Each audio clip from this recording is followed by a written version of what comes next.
Zan strolled towards the almost prone Avon. She looked down at him. "End of the line," she said coolly.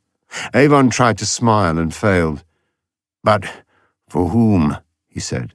Zan laughed, a charming, girlish laugh. "You fought hard and well, Avon," she said, "but you never really had a chance, did you?" "Is that what you're here for? To offer me another chance?" Zan shook her head. She glanced at Aurak.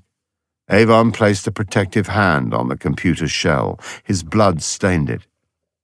"You're dying," Zan said, still maintaining a coolness. "We all die.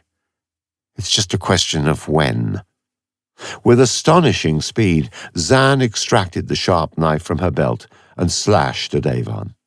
At the same time, he attempted to rise, thus deflecting the blade from his face to his upper torso. Blood seeped through his jacket, and he sank back into the sand. Zan frowned, then raised the knife once more and prepared to deliver a fatal thrust.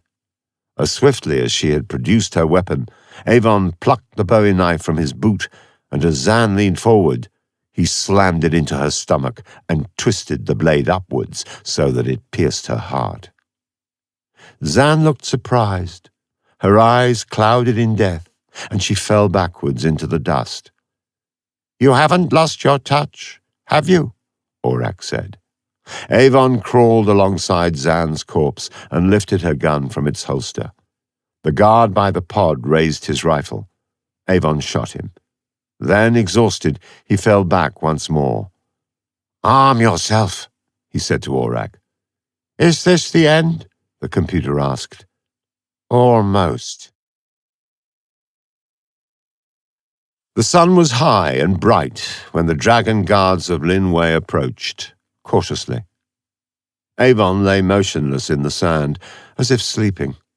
His face was deathly pale, his eyes tight-closed, but a faint smile played on his bloodless lips.